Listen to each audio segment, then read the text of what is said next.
Okay, good. Wonderful. Did anyone want to purchase a protein product tonight from us? I'll go and tell Brittany. Thanks. Thanks. Great. So thank you everybody for choosing to come and sit inside with us when the weather is so warm and summery. We're hoping that the reason that our crowd is a little slimmer tonight is because of the really nice weather. Because normally all of these chairs fill up and we have to add some more. But typically we will all take a second to introduce ourselves. And there's a sign-in sheet up there. I think you all used it, but if you didn't, just add your name before you go. But typically we will go around in this circle and all introduce ourselves. So you can share a little bit about yourself if you like to. Sometimes people will say how that they're preparing for surgery or how long ago their surgery was and how they're doing, or you can just say your name. But my name's Catherine. I'm one of the dietitians here. So if we haven't met before, we're glad to have you. I'm Emily. I'm one of the dietitians here as well, and the program manager. I'm Tina. I had the gastric sleeve on December 22nd. And so, yay! I know. And I'm doing really good. I also had sepsis in January, but was not related to the surgery. I always like to tell people that because, that was like a month later. So I'm doing really good. Today was I've been back working from home the last 3 weeks. Today was my first day back in the office. So yay, I made it. And, anyway, that's kind of my praise for today. I made it through my first day. Good. Very good. And you're here. Yeah. You love your day, right? Yeah. Good for you. That's great. My name is Hazel. I had my surgery 3 years ago. The gastric sleeve and the hiatal hernia repair as well. It's been a struggle, but it seems like it's getting a little bit better. So I'm glad about that. Unfortunately, I came down with asthma and bronchitis, and I'm working on that still. And when I don't get to go to the gym, I find I'm missing. And there was a time I did not go to nobody's gym. I did not like to walk either. But now I like to do all of it. Good. Yeah. Hi, my name is Rachel. I had my surgery, the gastric sleeve, December 20th. I'm doing pretty good. I seem to not be losing as much weight as I was, but I think I'm still doing pretty good. Good. Good for you. I'm Chris. I had my surgery on January 31st, so I'm 5 weeks, and I feel like I'm actually doing pretty good. My neurologist was very happy with the weight I'd lost already, so. Good. My name's Don. I had sleeve November the 8th, and I'm down 60 pounds, and it's time for some new shirts. Awesome. Amen to that. I'm Russ. I had sleeve surgery November a year ago. So we're what? 17 months? 16 months? Like that. 140 down. Still dealing with some heart issues, unrelated, but so the exercise hasn't been where it needs to be, but doing good. Glad to be here. Good. My name's Ashley. I am preparing for surgery. I am a mom of a 5-year-old and a 6-year-old. So I'm hoping after all the classes and everything, I'll probably be able to have surgery. I'm guessing August or September. So yeah, I'm excited for it. Good. Well, we're glad to have you here. Yeah. You're in a good place to prepare. Thank you. These are the best. I tell everyone these are the best resources right here. People have been through it. I'm Ophelia. I had the surgery April and a couple of setbacks, but I am pushing forward. Very good. And you're here. For you. Yeah. Yes. That's right. I'm Brianna. I'm the social worker. So it's good to see y'all. Guys know me, I'm Jenny. I'm the dietitian. Wonderful. So tonight's topic is eating out. So there are some tips listed on this paper for whether you're going out to grab some fast food or sitting down at a restaurant.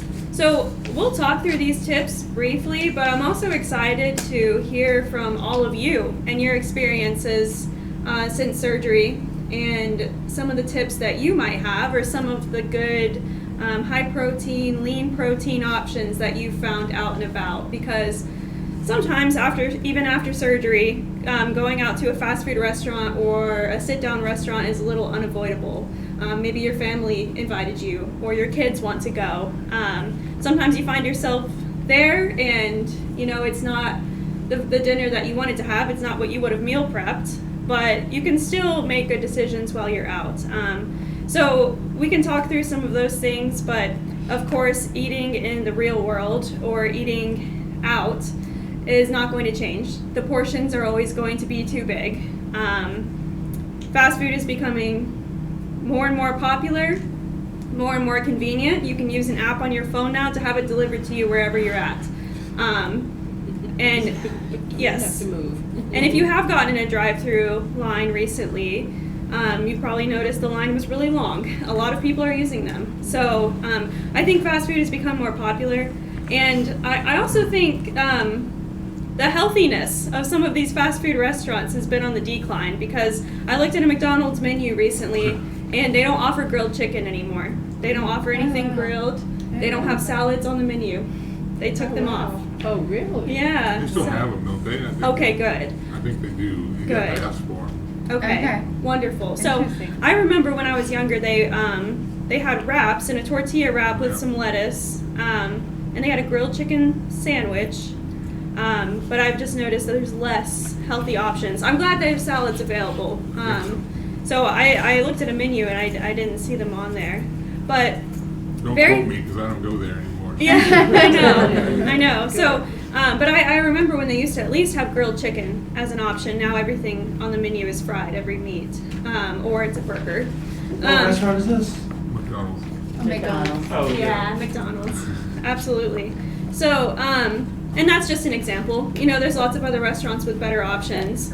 But in general, when it comes to fast food, try to avoid using the drive-through. It's been a couple years since COVID now, so a lot of places are opening their doors so that you can either pick up the food and take it home and set it on the table, or go inside the fast food restaurant and eat with your family members. So it's actually helpful to sit down at a table and eat your meal. If you've ever eaten in the car, it's usually not because it was your original plan, but because you were in a rush or had, your child's sporting event that you were on the way to, or it was late at night and you got off work. So those situations happen. But if you are able to take the food home, you can set it at least out on the table and sit down with your family and eat slowly. Because when you're eating in the car or after a drive-through, it's very easy to eat too quickly or to eat too much without realizing it, because you're not thinking about what you're eating. So sometimes with fast food, the kids menu is a good option. But what's the issue with kids menus at a lot of restaurants? What's on a kids menu? Fries. Crap. Yeah. Chicken tenders. Yeah, absolutely. Or a little Macaroni and hamburger. cheese. Yeah. Macaroni and cheese. Yeah. Yes, absolutely. So not a lot of lean proteins. At some of your nice restaurants, there'll be some healthier options. But for the most part, the kids are going to have chicken tenders, chicken nuggets, French fries. Yes.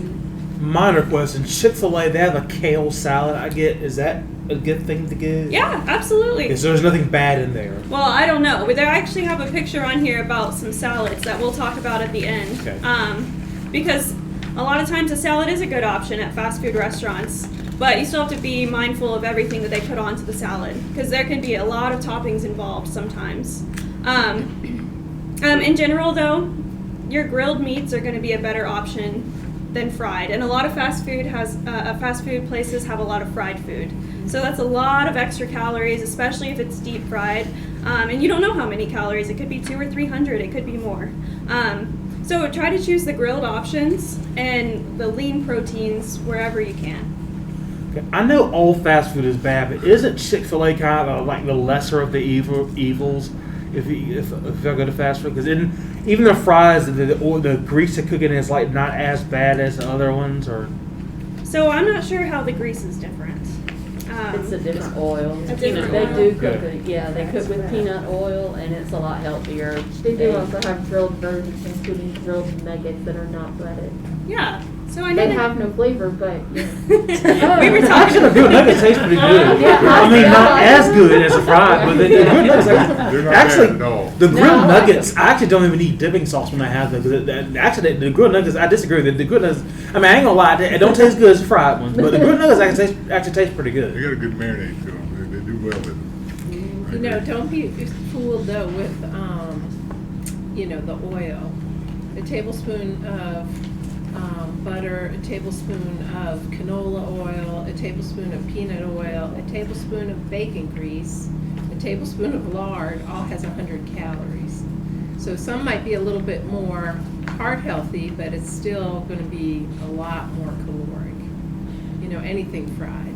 Right, I mean, because that's what I was gonna say a minute ago, was that even though it is peanut oil, and if you're gonna eat that, if you know, that's what I ate, was Chick-fil-A mostly, I mean, as far as fast food, because it was, you know, a little healthier, a little better for you, but, and most of the time I did get the, you know, the original, but I've been to Chick-fil-A, I think one time, since my surgery, and I got the, maybe twice, and I got the kids, the 5-piece grilled nuggets, and those things were so good. I was like, you know, because of the marinade, but also it's got, you know, a little grill taste to it, and what I'd been having at home was not grilled, and so I thought it was really good, and I ate them just like I would any other food that I had at home, and just eat them slowly in small bites and just take my time, and you know, that kind of thing, because you still will get full too fast and you'll eat too much, and then you just are uncomfortable and you might get sick. So Yeah. you know, doesn't matter if it's grilled or if it's fried or if it's whatever it is, you still have to. Yes, and I'm glad you mentioned the kids menu and that they have the grilled option on the kids menu. So not only is it grilled, but the portion is smaller, so you're not going to overeat as easily. And sometimes at restaurants, sometimes it's only on the kids menu, the little apple slices, or I know Chick-fil-A at least has a fresh fruit cup, so that is fresh and that is a good option as a side. That would be much better than having a few French fries or something else that's fried. And with fast food, you can look up the menus online. So that's something that's very helpful if you have a few minutes even if you're already waiting in the drive-thru, you can kind of Google some options, or you can look ahead of time if your family's choosing where to go, and you can see the different calorie content of all the options and how much sugar may be added to different items, and try to make your choice ahead of time. That's very helpful, because when you're in the moment and you glance at the menu, you might order something that wasn't the best option, because it can take some time to sift through all the options and see what's best.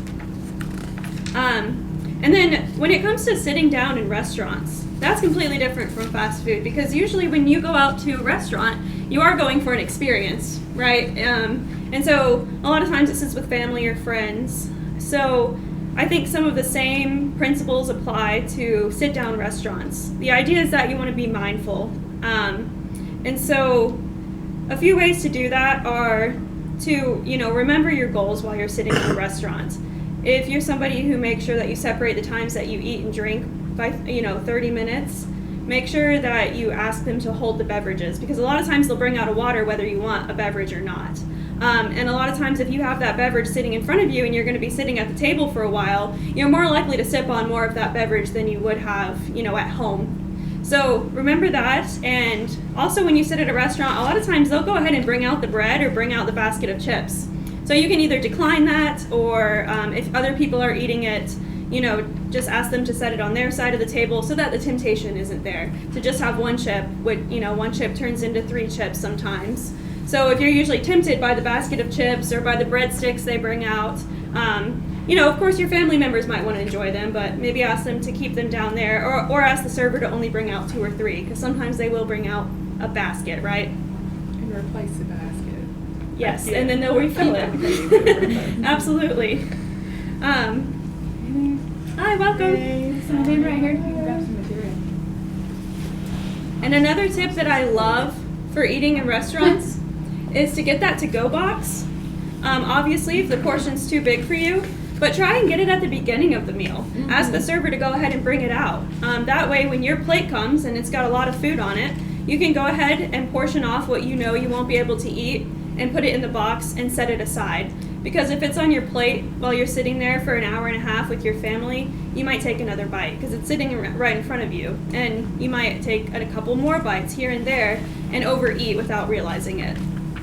So try and go ahead and package it up to take it home, because a lot of portion sizes are too big for even some of your family members. So honestly, what a lot of people sounds like they like to do is share with their family members, have a few bites and try what they're having instead of ordering your own meal.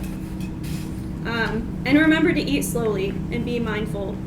In the restaurants especially, the food might be a little different than what you're used to eating at home. Even if you do choose healthy options, it might have a little more butter than you're used to, or a little more oil, and it can also help to set your fork down, engage in the conversation a little bit, really eat slowly, and be careful not to overeat, because that, like you said, that can ruin an experience when you're going out and you're spending the money, but you accidentally have a few bites too many. Can cause you to feel a little sick. You don't want that to happen, so make sure you're being very mindful when you're out and about.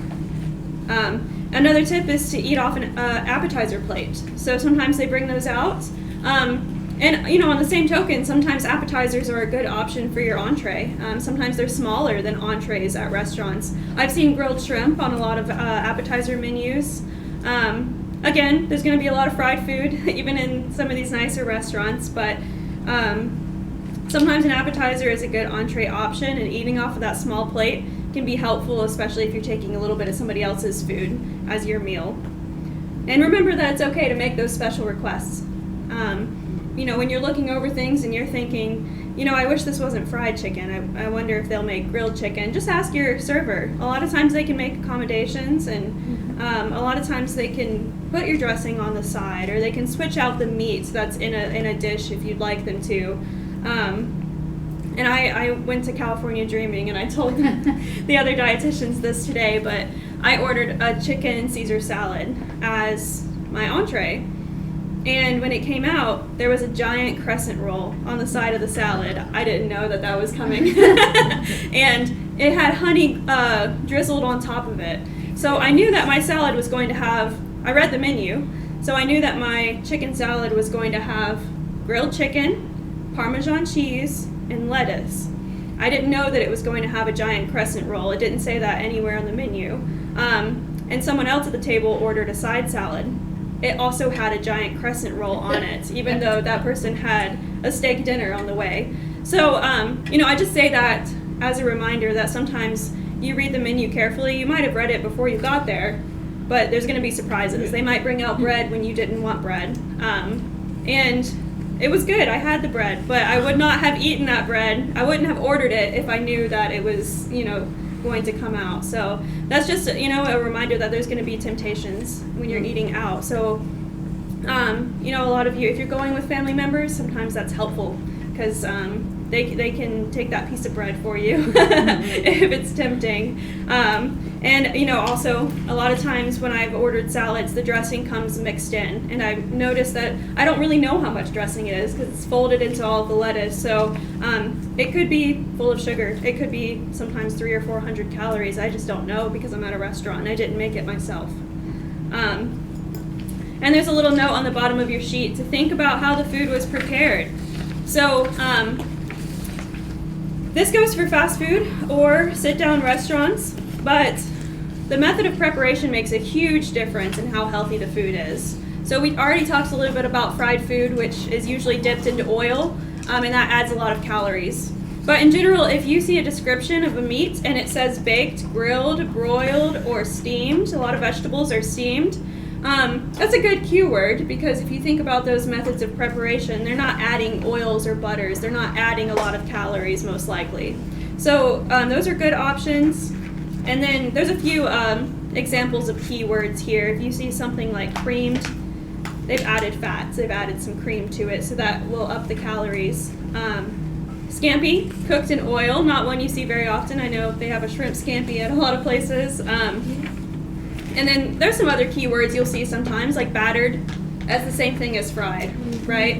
I see Southern style sometimes. I don't know what that means, but Bacon grease. I have a feeling. It's gonna be fried, and it just depends, and it's gonna vary the number of the different seasonings. Yeah, yeah, absolutely. And that's a good point. Not to make fun of our state or living in the South, but sometimes Southern style or country cooking involves a lot of extras, a lot of butter or a lot of oil, or a lot of salt. And so I think the bottom line is that many restaurants are going to add things where you don't know. And a good example of that is a place like a Country Buffet or a Quincy's or a Cracker Barrel or a Lizard's Thicket, somewhere that does have a lot of vegetables on the menu. But if you've tasted the vegetables, they're really good, and they're adding sugar. They're adding sugar to the vegetables a lot of times, or a lot of butter right to the vegetables. So you might think, I know they have vegetables on the menu, I'll order those. But a lot of times you just don't know what's been added to that food, even if it's a healthy food to start with. And another example of that is sushi or Asian restaurants, fried rice. They'll add salt. They'll add salt and sugar. So you have no idea what the calories are like, even if you did kind of do your own calculations based on, Google or apps, different things that you've used. So, all of that said, does anybody have any experiences or tips they want to share in general about eating out? Have you been able to do it pretty successfully? Yeah. So we went out last weekend to Charleston, and the restaurant we went to was Hyman's. It was actually the first restaurant we've eaten out at since surgery, and they were very accommodating. The server was very thorough, and anything that I couldn't have, he gave to my sister and my mom. They got the hush puppies and they got all the breads, and I was like, that's great. I missed that. I want to taste that, but I can't. When it came to my plate, I had just shredded chicken, just chicken with basically like chicken salad chick kind of, and so it was chicken salad and steamed vegetables. But they were really nice about it. He actually asked, because I was sitting there looking at the menu, and he's like, do you have any allergies? I said, no, I'm a bariatric patient. He said, okay. And that was enough information for him to say, okay, so I understand. And when they actually put tomatoes and lettuce just on the side, he was like, I told him not to put that on there.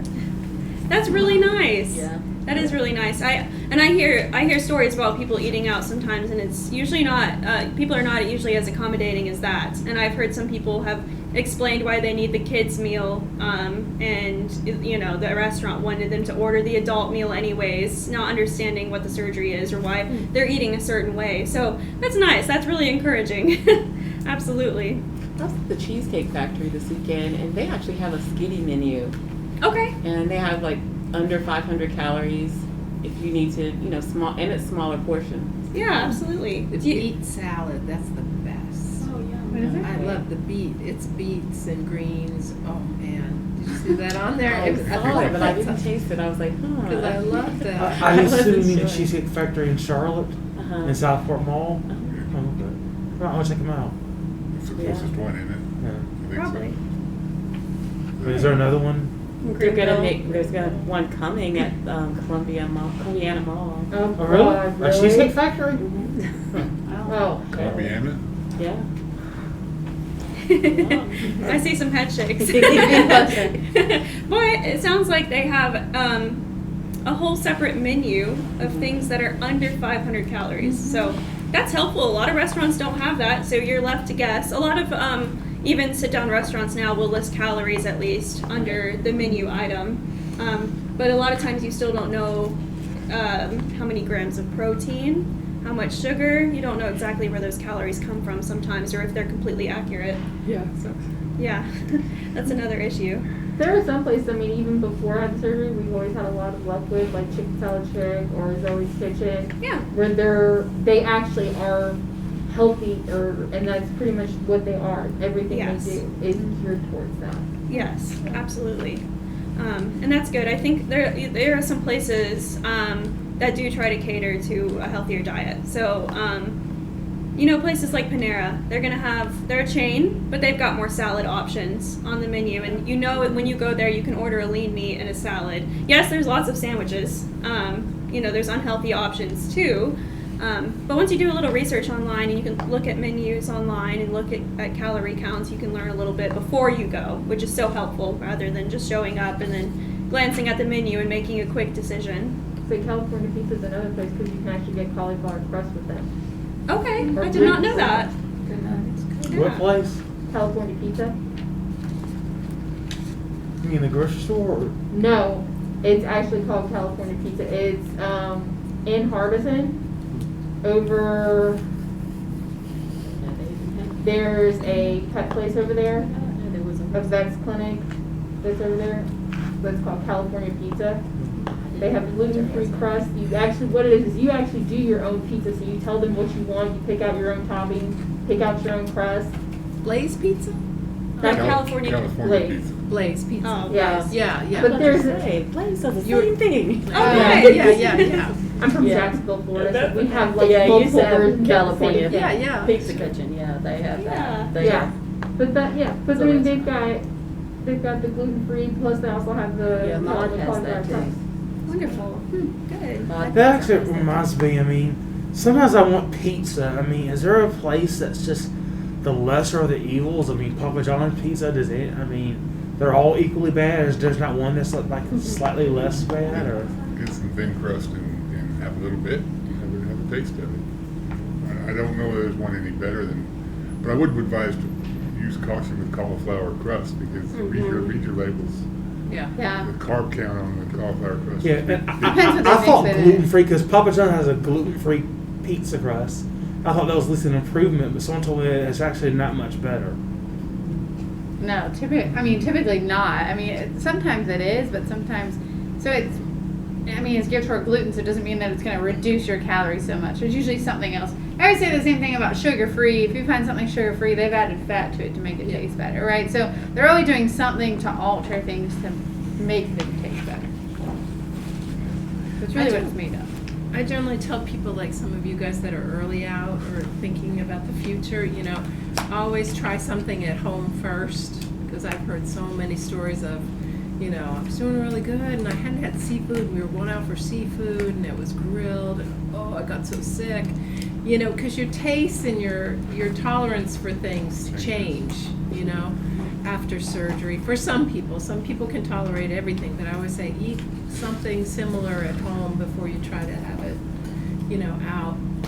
And then if you're a person that's really influenced by others, try to make a decision before, look at the menu and try to be one of the first to order.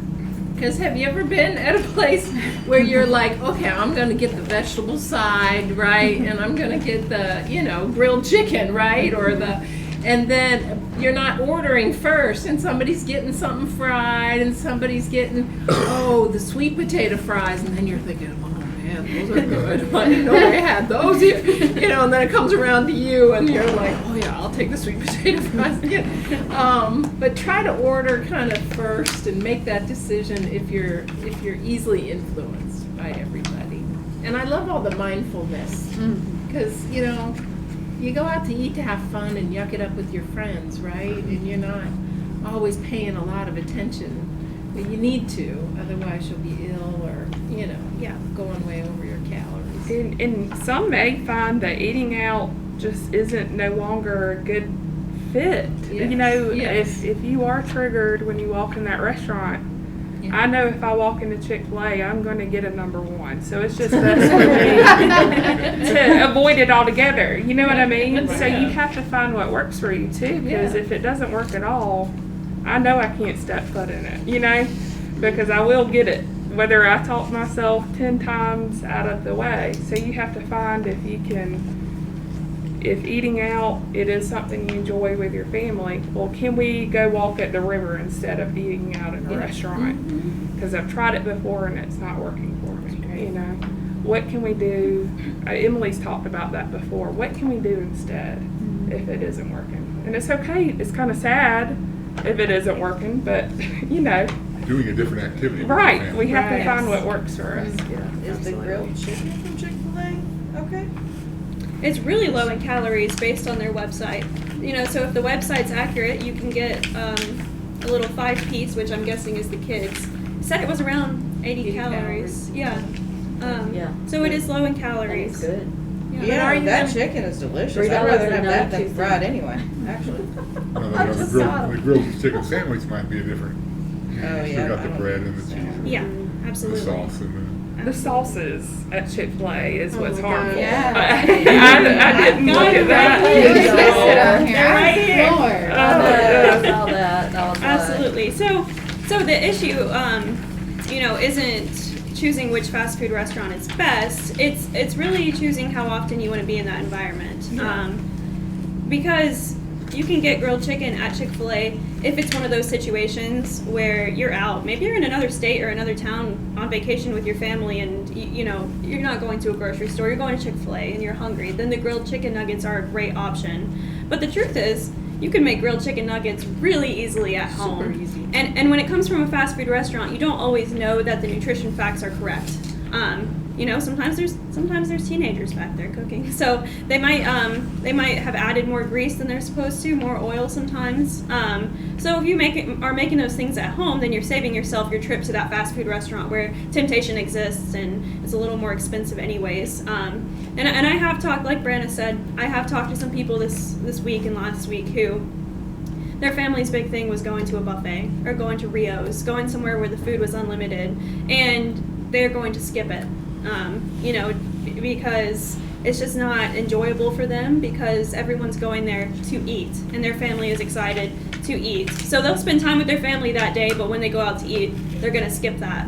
And I think that's understandable. I don't think it's something to be sad about. I think it's something, that you can take pride in, is being able to set boundaries with your family and saying that if you're going to a buffet, I won't be joining, but if you'd like to have dinner at my house sometime, I can host. And that's different because you can control that environment a little bit more. Any comments on going out to eat? Maybe do your families love it? Do they go all the time? Any issues with that? Well, it's been about over 3 years since I had my surgery. And I'm literally scared to go out to eat. Okay, yeah. I would go to Firehouse and get me a salad, go home, or Subway and get a salad. Those are the only places I'd go. Yeah. Get me a salad and then go home. Yeah. That's it. Yeah, absolutely. I'm a lazy cook. Huh? I'm a lazy cook. Yeah. No, I cook. I hate cooking. I cook. I'm dependent on eating out or going to Publix, and they have premium meals. I just pop in the oven and heat up and eat it. I mean, Sure, and there are lots of grocery store options that are quick or even quicker than fast food. Things that you can walk into the grocery store and buy that you don't necessarily have to prepare at home. Sometimes it's a rotisserie chicken or a baked chicken from the deli area. Of course you didn't cook it yourself, but it is a lean option. Usually they can tell you how it was prepared if it doesn't say on the package. Sometimes those frozen meals or frozen meats are okay. You can buy grilled chicken in a bag. Of course, the sodium is going to be higher. There's going to be extra salt and preservatives that won't be there if you cook it yourself. But sometimes when you have nothing planned, and especially if you have a family to feed, stopping at the grocery store real quick and grabbing those quick items is still a healthier option than going through a drive-through for everybody. Mm-hmm. So, as the months and years go on after surgery, you may have found some of your quick stops are not always fast food. They might be grocery stores, things that you've got in the back of your mind that are a quick meal, but that you feel a little safer about. I think sodium is one of the biggest things. You can look at all these places and say, they're better and make the best choice. And you always want to make the best choice when you're in the situation. But, a lot of people have blood pressure issues, right? So sodium's going to affect that, swelling, all those things. So you have to take those things into account, too. And also know that I think in our heads sometimes I think it's like a sabotaging thought that we think, oh, well, I'm making a better decision than I was. That's one step right there. Of course you should acknowledge that. But that does not equate to what you think it's going to equate to on a scale. Like just making a better choice, it's going to work for a little while, but you're going to hit a plateau at some point. And that's where you got to decide, okay, what did I do this for? Did I do this? I'm going to make better decisions, or I'm going to change long term and I'm going to make this more of a priority for me, or where am I going to be? Because that's ultimately what the scale's going to reflect too. So I think that's one of the hardest things, is just kind of trying to wrap your mind around what your ultimate goal is. And I'm not saying it needs to be weight driven by any means. It should be health driven for sure. But if you become frustrated with the scale, then you have to look back and say, I'm doing better. Can I do better than what I'm doing? And that's really hard sometimes. That's been a challenge. Yeah. Just as an ongoing basis. Sure. You really find yourself in it, well, it's better than what I used to eat. Sure. But should you be eating that anyway? Well, the tricky part is that works for a while, I know it right? does. That works Yes, it in the does. weight loss phase really well, right? Not But then long term. when you hit that plateau, well, you don't have as much weight to lose, so then you got to narrow in even more, and you've got to look and you got to say, okay, I'm doing better than I did, so that's good, but can I do better? And that's where the transitions becomes very Sure. challenging. Sure. Look at me, I'm not doing what I'm doing better. Sure. This is a better choice than that. This can of peanuts is better than a jar of ice cream. Right. But should you need the whole can of peanuts? Right. Exactly. That's where I always say Brenda comes in, because that's that psychological piece. Yes. It's like it's dieting, right? That's what phenomenal. we've done our Absolutely. whole lives with dieting. Is you're all in on this, and this is what you're going to do, and you're super driven, and you're losing weight. But you hit that plateau, and you have that conversation with yourself where you get frustrated, and you go back to your old tendencies. And so that's just always been a sabotaging thought, and always something that we think instead of really looking at the behavior. If you break down your behavior and say, why am I doing that anyway? Then you can take a little closer look at, is that even needed? So, it's tricky. And I think it is helpful when you are in those plateaus, or maybe when you're 1 or 2 or 3 years out from surgery. If you've never tracked what you're eating very closely, that might be a time just to do it for a week or so. Sometimes we're surprised, and I think, like this salad is a good example, because sometimes a lot of us have probably said, we're going to a fast food place, I'll just get a salad. But if you really learn what's in some of your foods, sometimes it's not what you think. It's not as healthy of an option as you think. And these are 2 Zaxby salads. You can kind of see the logo on there. And basically the first one is ordered with the fried chicken, of course. So that contributes a lot of calories right there. But that entire salad is about 820 calories. And the one below it is 325 from the same place. But you notice some things are missing from that second salad, of course. But I think, sometimes if we're in a rush and we are eating fast food, we're not paying attention to customizing all these things. So that's where fast food can get tricky. Even if you are choosing salads and choosing grilled nuggets every time, it will still make a big difference to cook more meals at home and be a little more mindful about all of these toppings and all of these details. That first salad has fried onions in that bottom right. I didn't know what those were at first glance, but the fried onions and the fried chicken contribute a lot of calories just from that added oil. And then the 2 slices of toast are included in that 820, so that's something you would want to leave off after surgery, but they're buttered too, so that adds calories right there. It all I used adds to up. work in Zaxby. They put a lot of butter. Yes, very Yes, greasy. the toast. I worked at Zaxby. Let me tell you what the toast. The toast, we have a big thing of melted butter, and we sprinkle salt on it, and we melt the butter in there. And you take the bread, and they take it looks like a paintbrush, and I paint the butter on both sides of it, and then toast it.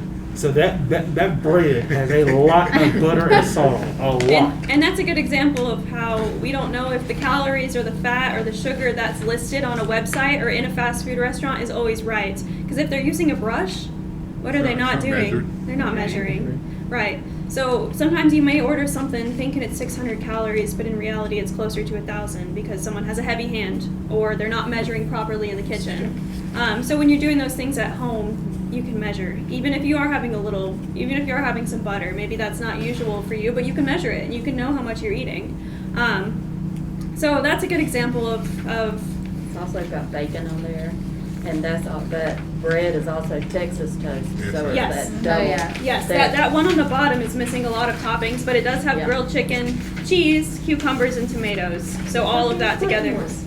allegedly 325 calories. Their grilled Caesar salad is good, and even if you get the lighter dressing, Yeah. you know, that's a good one. Without, I never eat croutons, so Yeah. you know, I think about a Caesar salad without croutons, but most people do like it. But Right. that's a really good salad. Yeah. I haven't had that in a long time. Yeah, I absolutely. haven't gotten to lettuce yet.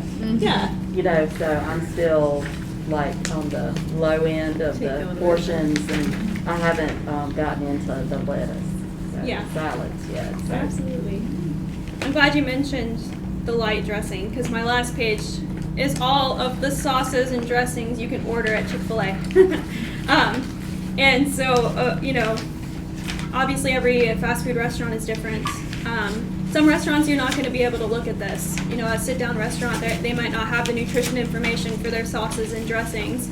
But I just wanted to give you an example of how, if you're not paying attention to the sauces, these can add up to 400, 500 calories pretty quickly. I think if you order nuggets at Chick-fil-A, sometimes they might toss 3 or 4 of these sauces into your bag, you know, whether you ask for 4 or not. So it's important to even look into this stuff, because a lot of times sauces and condiments are really high in sugar, and the sugar's just added for taste. And the first ingredient in most of these things from Chick-fil-A is oil or sugar. So that's the reason that they're so high calorie. So just be mindful. This is something you can look up ahead of time, and if you are someone who picks up the grilled nuggets occasionally whenever your family gets fast food, maybe you can choose something like the Zesty Buffalo. It is 25 calories instead of the Chick-fil-A, which is 140. And you're cutting down a lot on that sugar and oil and saving a lot of calories. So sometimes these changes seem really small, but they can make a really big difference when it comes to weight loss. And, you know, look at I'm just looking at this because I like honey mustard. Yeah. And so, you know, and I was going, oh, good, you know. I like the Chick-fil-A sauce too, but I like the honey mustard, and which is probably my number one choice. But then I look down and I'm going, look at that fat-free honey mustard. Mm-hmm. That's got 23 grams of carbs in there. Yeah. That's just that one pack. Fat-free. Yeah. Yes. So that's what goes back to what you were talking about, is when they say fat-free or sugar-free, they're going to add some flavor in somewhere. Mm-hmm. And Yes. so and even the calories are higher than the dip honey mustard. Of course, you know, I know it's smaller, but still, Yeah. that's a big difference. Mm-hmm. Absolutely. Just a quick question. Can you have decaf? Oh no, I know decaffeinated. Tea with caffeine in it, but I mean sugar-free, but with the caffeine. Is that Just, regular tea. People certainly do it. It's not technically advised, I would say. I don't know that there's too many complication risk involved in that. I think it's more so, it can be stomach irritant sometimes. Sometimes it comes with more things. So people are like, oh, well, I added this, I can add this. So it's kind of like a spiraling effect sometimes for people. But I don't know that there's any surgical harm to you having it. We try to get you off of it as much as possible before surgery, get you to the point where you're not going to really have that. You're going to be in the hospital. When you were in the hospital, they weren't going to give you caffeine, right? But some people introduce like a cup of coffee or something like that afterwards. Again, I've never seen it super harmful for people unless they're caffeine junkies. Then you can get some stomach irritation from it. The artificial sweeteners you want to be cautious of, with the green teas that are caffeinated but low calorie. Just keep an eye on what they're sweetened with.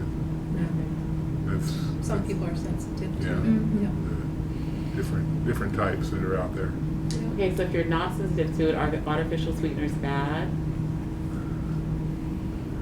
Depends on who you're talking to. There's a lot of research on it, a lot of different artificial sweeteners. Okay. Some people are sensitive to them and can get side effects such as migraines, diarrhea. Some people drink them all day long and never have a problem, and there's no real studies that have been done recently that show there's any link to cancer or any long-term effects like that. So definitely something that you want to be mindful of.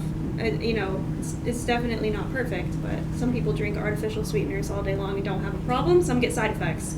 So be cautious with them, definitely. Some will spike your blood sugar. I was going to say, some people do say that they start to crave sweeter things. Because artificial sweeteners taste to us like 100 times sweeter than sugar. Doesn't react the same way to our blood sugar, although some people can have some effects through. But it can taste a lot sweeter. So some people will say they desire something sweeter because of it.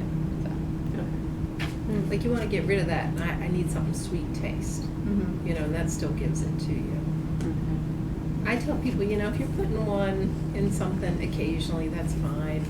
You know, it's the, you know, you're taking 4 or 5, you know, and putting it in coffee or tea or something like that. You gotta watch, you know, giving your body all that. It is artificial. All that fake stuff. You know?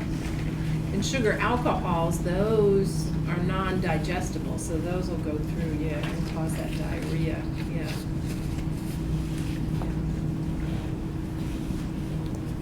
Something basic. Emily or Catherine said the other week, just talking to me in the glances, based off of that sweetener type thing of, well, you only crave what you feed yourself. So same thing, if you're feeding yourself these sugars, we're going to continue to want that taste. So it can add up, basically, like they said, well, I'll just do one sweet and low every other day, and then every day, and then all of that. But it makes sense, because if I have a piece of chocolate, I crave a piece of chocolate again tomorrow. You know, so it really does make sense in my mind. Do you think that goes with like your Sweet and Low or Splenda, you know, those artificial sweeteners? Is stevia the same thing? Is it an artificial, and it gives you that same kind of want? Or do you think that's in that same category, or? It's in the same category. Yeah. Debatable, because it's still they can still make it with chemicals, but it's not as strong. Like if you were to look at, I remember being in, I think it was biochem, and my professor would come in with his Pepsi bottle, and he said, "You don't drink that diet stuff. That's 1 molecule off of aspartame, or 1 molecule off of a pesticide."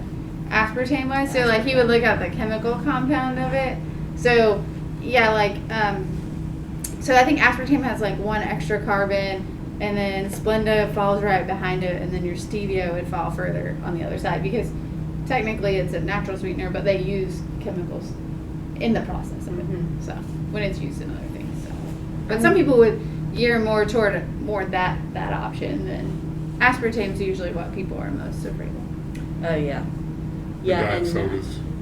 Just about anything sugar-free is commercially aspartame for the most part. I used to laugh at my biochem professor, because I'm like, so you, sir, think that Pepsi that you're drinking right there is better than what you're talking about with aspartame? Like, it's not. There's no win in that conversation. So no, Find something else to straight drink. sugar. yeah, I was like, It's true. Water. so exactly, yeah. It was just, I'll never forget him because of that.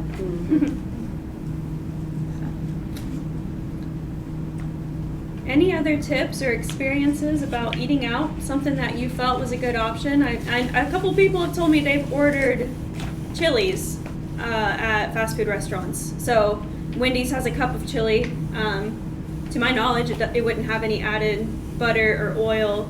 It has your beans. It might be a little salty, but yes. Okay, 20 years ago I worked at Wendy's, so maybe there's a change. But basically, the meat don't from spoil chili. it. Huh? Go ahead. I'm teasing.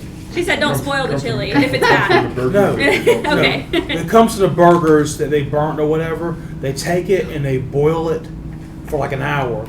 So they boil it and they drain all the fat out, and they chop it up, and then they add the peppers and all that stuff to it. So at least 20 years ago, the chili, it doesn't have a lot of bad stuff added to it. So Still that's a that. decent option, yeah. So I mean, again, this is 1997, but Yeah. based off that, Wendy's chili is a pretty good option. Next time, I might stop by Wendy's to get a chili. Because, I mean, like I said, this is 1997. We took the burnt hamburger meat, and boiled it, chopped it up. I saw them drain all the fat off of it. So Yeah, because it doesn't have like that sheen and that. Yeah. You know, it doesn't have like a Always wondered about divided that. oil or They anything. do, because I know they cook them in stages, and whatever doesn't get made into yeah. burgers. But now somebody told. Now I worked there 25 years ago. A guy I've talked to him, and he worked there 30 years ago, 10 years before. And basically, Wendy's have freshly cooked burgers, and when the burger's overcooked, they put it in the chili pot. That's what I heard. Yeah. And they basically took it. So in theory, 30 years ago, when you got a burger from Wendy's, they just cooked it a couple of minutes beforehand. Yeah. Oh, yeah. So that was a fresh piece of meat. That's You were the eating. fame is they're fresh. So, Fresh and like I said, 1997. So I'm not gonna stop by there because I'm trying to do better. I'm trying to eat more vegetables, but I don't like eating my vegetables. But I have a thing of green beans in my freezer that you just steam it in a bag, microwave, and I could do that and add my chili to it from Wendy's. I could do that. Yeah, absolutely. You're gonna make us all go home with you and eat. So I'm trying because I have a confession. In between Thanksgiving and Christmas, in those feasts I picked up a couple of pounds, and I'm trying to lose those pounds. And I'm getting frustrated. I'm staying at the same weight. Who's good there? Write it down. Huh? Write it down. Everything you put in your mouth. And a problem I'm running into is my job. I used to be on 6 of 2 p.m. to 11 p.m. Now I'm working 7 a.m. to 3 p.m. And I have to get up so early that the only time I breakfast for is I eat a protein bar in my car on my way to work because I just don't feel like getting up there. And see, check this out. I didn't know this, but apart for some reason, if you work Friday, Saturday, or Sunday, instead of being work at 7 a.m., they work at 5 a.m. Well, I mean, I definitely don't feel like getting up extra early and making breakfast then. So definitely Friday or Sunday, my breakfast is a protein bar. Yeah. Wonderful. Rob Irvine's Fit Crunch bar. Anything bad about that? Which one do? Do you do the bigger one or the snack size one? The bigger one. I want your calories in that for sure. But not trying to be smart or anything, but that's better than me getting a biscuit at Bojangles with it. I agree with you 100%, but it's that whole theory where you think it's better, but the scale doesn't equate to what you're doing. That's the hardest part. I say that's the hardest part of when I was in the clinic as a dietitian. Having people understand that better does not equal what you think it's going to equal on the scale forever. Temporarily it will, and it will become very frustrating. But I tell you that just because we have to do the same thing. Like I have to do the same thing to maintain my weight. I have to watch every single thing. So like that is the hardest part is that thought. Okay, and like something I do is I go through so much tuna fish and I eat a fresh piece of fruit. And I figure, well, that's better than a baked potato or a bag of potato chips or something. But someone pointed out to me, even an apple or orange can has a lot of natural sugar in there. And I mean, is it really? Yeah, I certainly wouldn't tell you to have 5 servings a day, but I would say a tuna fish with an orange or an apple is perfectly acceptable. Okay, I normally have 2 breaks. So I typically will eat a pack of tuna and an orange twice a day. 2 packs of tuna and 2 oranges. I still wouldn't necessarily say that's a bad thing. I would say if you are grazing on fruit throughout the day because it's a healthy food, that's where you need to have a conversation with yourself and say, why am I eating it? So, something about avocado. I was told I eat avocado. Every time I even eat half, I get upset stomach for a while, and I have to go to the bathroom. I mean, why can't my stomach tolerate avocado? Avocados are naturally high in fat. They're high in fat. But it's a good fat, though, isn't it? Yeah. Still with processing that fat is Because every time, because I was told it has a bunch of other good stuff in it, but so I eat half avocado. I normally at least try to eat half avocado once a week, but every time I eat avocado, it upsets my stomach. It could be the fat content in it. It is high. There's a lot of calories in avocado. But isn't there a lot of good nutrients in avocado? Again, here's this conversation. I agree. Yes, there are good nutrients. There's good nutrients in a lot of food, but it doesn't. You could say the same thing about nuts. You could say, well, nuts are good for you, right? What do you recommend? I mean, So I talked to a man last week after he had surgery, and something that he had struggled with was skipping meals. So he wasn't a breakfast person, and so he would wake up too late to make breakfast. He would sometimes have a protein shake, sometimes have a protein bar, but he wasn't losing weight like he wanted to. And it wasn't necessarily because he was skipping meals, it was because he was starving by 1 o'clock when he had his lunch break, and that led to him sometimes overeating. He was noticing that because he was skipping meals, that set his day up for failure. So what he didn't do was swing through a drive-thru or continue to eat protein bars. Him and his wife decided to start meal prepping breakfast, and so they poured eggs and vegetables into cupcake tins and baked them. And he said once we started doing that, it became so easy. We do it every Sunday night, and I have enough for the whole week, and they're in my refrigerator and it takes 1 minute to microwave them. So that was a solution that took time, but for him that was his new better. They found out that making it themselves really was easier than any fast food option or any shake option, and it really made a big difference. Made a big difference in his whole day because he wasn't hungry at work. He had some protein and some vegetables in his system in the morning. So that's just an example of where you can look at, where am I lacking and where do I not feel prepared? What time of day or what week of the month am I busy, and where could I improve at? I feel like you can always be improving, even if it's years after surgery. Sometimes we get complacent too. Last curious question. Yeah. By now, is losing 2 pounds a week acceptable, or should you be losing like 5 pounds a week? No, I would say no. 5 pounds a week may be really, really early on, but as you get further out, no way you're going to lose 5 pounds a week. Well, if I had my surgery in December, so should I still?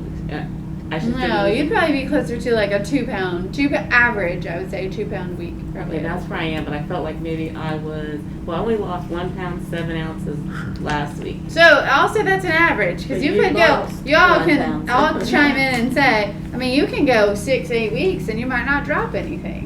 You shouldn't do that really this early on, but you'll get to that point where you're like, what in the world's going on? And that's always a chance. I would always tell patients to reassess. Okay, what am I doing? Am I eating my 3 meals a day? Am I meeting my fluids? Am I meeting my protein? What am I putting in my mouth? Write it down, and then reach out to the dietitians, let them assess it.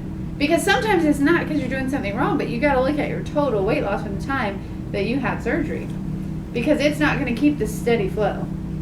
Okay, well, in general, I had surgery in December. I've only lost 47 pounds. Only? Already not only. Well, when I'm reading stuff, people are like, I lost 60 pounds. But by what are this you point. reading? So you, But see, Yeah. sometimes you got to factor in that person who lost 60 pounds. That person probably started at a weight of 500 pounds or something. Yeah. So that person has so much more weight to lose, so they're gonna lose a low rate. And see, so many other people, they might lose weight fast, but they have other health problems because they lost weight too fast. Comparison will be is a Comparison is a thief demotivator. of joy. absolutely. Oh, you heard that? I found a friend on TikTok. She's had bariatric surgery, and she Here, Nikki. No. I was just saying, Nikki was the one that said it for our newsletter. That was one thing she said. I think that stuck with all of our staff. This comparison is thief of joy. I mean, I'm not trying to say she came up with it, but that's who I heard it from. I found a friend on TikTok. She lives in Texas, actually. But she said comparison is a thief of joy. Don't compare yourself to others. Yeah. And first of all, I mean, you just had in December, so you're 3 months out. I mean, I also the typical range is hope to lose 5 or 12 pounds a month. So you lost about 10 pounds a month. That's good. You're still you're still in the good 5 to 12 pounds a month. That's a good range. Yeah. And everybody's journey. And is don't different. see, and you're being hard on yourself too early on because you're in the honeymoon period where it's going to be rapid weight loss. I'm 18 months out, whereas I lost about 5 to 12 pounds a month my first 6 months, and then my second month is slowly to 2 to 5 pounds a month. So if you're being too hard on yourself already. And see, something else you have to keep in mind is you got to look at the non-scale victories. Look at how your clothes fitting looser, you're healthier. Like I was able to get off blood pressure within 3 months of surgery. So you're already being too hard on yourself. You got to say to yourself that you can't just look at just the weight. You got to look at you're healthier. I mean, do you have more energy? You got to look at those things. And can I tell you something I regret I have? I wish I had measurements. The only proof I have is I have a suit that I bought about 2 years ago. It's way too big. Like I don't think a tailor can re-alter it because I've lost so much weight. Did you keep it? I still have it. Yeah. I still have it. Well, what I will attest to you is just my personal testimony. I've been upset with the slow process of my weight loss. You're talking about 47, and I'm soon to be a year at 40 something, low 40s, and I've had some obstacles that prevented me from working out and stuff. So I am hard on myself because I'm hearing these major weight loss, but I cannot do the physical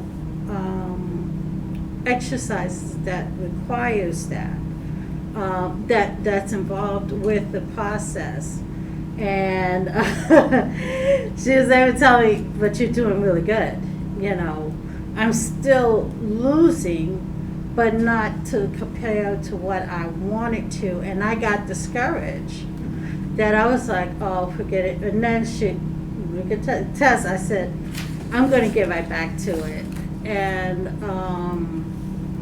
I said, it's my mind. I've just got to take it as it is. I have heel spurs that are really bad, and I need surgery. But I'm not getting surgery because I want to work on my weight, because that means I'm not going to be mobile at all. Mm-hmm. And if I can't be mobile, then I cannot lose the weight when I'm feeling well to do it. So I took a different mindset and to reset myself as far as my discouragement. So no, everybody's journey is not the same. Your journey is just your journey, and how you perceive it is how it's going to be. Because if you look at his 100-pound weight loss and this person's 60-pound weight loss and 80 pounds, like when I look on Facebook and they post that, I do get discouraged for a minute, but I know I have health conditions that prevent me from doing it all. But just look at, you're in a better position mentally and physically now. And like, I had to get an outfit. And I know my clothes was just slightly bigger, but I didn't know I dropped the full size. So that made me see that even though I cannot do what they do, I'm a little different.